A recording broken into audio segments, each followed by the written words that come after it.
అనగనగా ఓ ఎండిపోయిన వ్యవసాయ బావి. ఎండాకాలం వచ్చిందంటే చుక్క నీరు లేక పాడుపడిన దానిలా ఉండే ఆ బావిలో ఉన్నట్టుండి ఓ భారీ శబ్దం.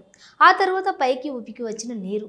సాక్షాత్తు ఆంజనేయ స్వామి ఆ నీటిలో కనిపించాడంటున్న ఓ భక్తుడు. లేదు, భూగర్భంలో జరిగిన పగుళ్ల వల్లే జరిగిందంటున్న భూగర్భ జల శాఖ అధికారులు. ఇంతకు ఆ బావి అక్కడ జరిగిన వింత ఏంటి? అంజన్న భక్తుడు చెప్తున్న మాటలేంటి? వింత బావి శ్వేత ఎస్ఎస్సి ఛానల్ ప్రత్యేక కథనం. మీరు ఇప్పటి వరకు విన్నది ఈ బావి గురించి. ఓసారి ఈ బావి పరిసర ప్రాంతాలను చూడండి. చూశారు కదా, రెండు దృశ్యాలు.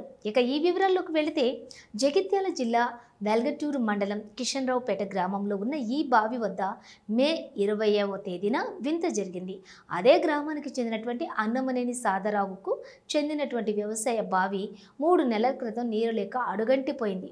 ఆ బావి ఆనుకుని పక్కనే ఉన్న భూమిలో ఇంజపూరి అంజి అనే హనుమాన్ భక్తుడు చిన్నగా సీతారాముల గుడి నిర్మించుకొని పూజలు చేస్తున్నాడు.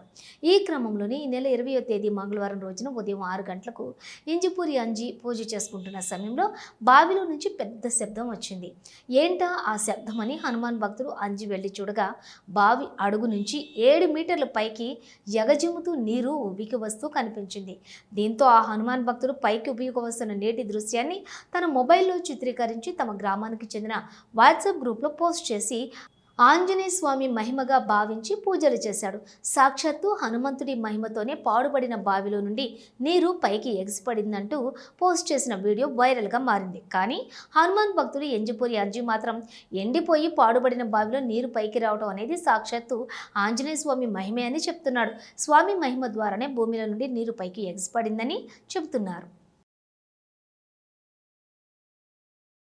ఉండి నేను ఇక్కడ స్వామివారి దగ్గర సమీపంలో ఉన్నటువంటి సీతారామచంద్ర స్వామి ఆంజనేయ స్వామి దగ్గర నేను జపం చేసుకుంటున్నటువంటి సమయంలో ఒక భారీ శబ్దము రావడం జరిగింది. ఆ శబ్దం రావడం ద్వారా ఏంటంటే ఉలిక్కిపడి ఇటువైపు చూడడం జరిగింది. చూసేసరికి ఒక 7 నుంచి 10 మీటర్ల ఎత్తు వరకు నీళ్లు ఎగిసిపడ్డాయి. ఎగిసిపడ్డటువంటి ఆ నీళ్ళలో నాకు హనుమంతుని యొక్క రూపం అగుపించింది. స్వామివారి యొక్క నిజరూప దర్శనం కావాలని చెప్పేసి వేడుకోవడం జరిగింది. ఇలా నాకు స్వామివారు ఈ సంఘటనతోటి నిజరూప దర్శనం అయ్యింది అని చెప్పేసి నేను భావిస్తున్నాను. అంజస్వామి ఏదో మామూలుగా విగ్రహ ఉత్సవమూర్తిని తీసుకొని వచ్చి కళ్యాణం చేస్తున్నాడు. దేవుడు లేడు, అసలు దేవుడే లేడు అక్కడ. పేరు ప్రతిష్టల కోసమే తను కళ్యాణం చేయిస్తున్నాడు అని చెప్పేసి చాలామంది ఎగతాళి చేయడం జరిగింది. బాధపడుతూ స్వామి నీ నిజరూప దర్శనం ఎన్నాడు, ఇన్ని సంవత్సరాలు నాకు అసలు ఇల్లు లేదు, ఏమి లేదు, అసలు ఏమి లేదు.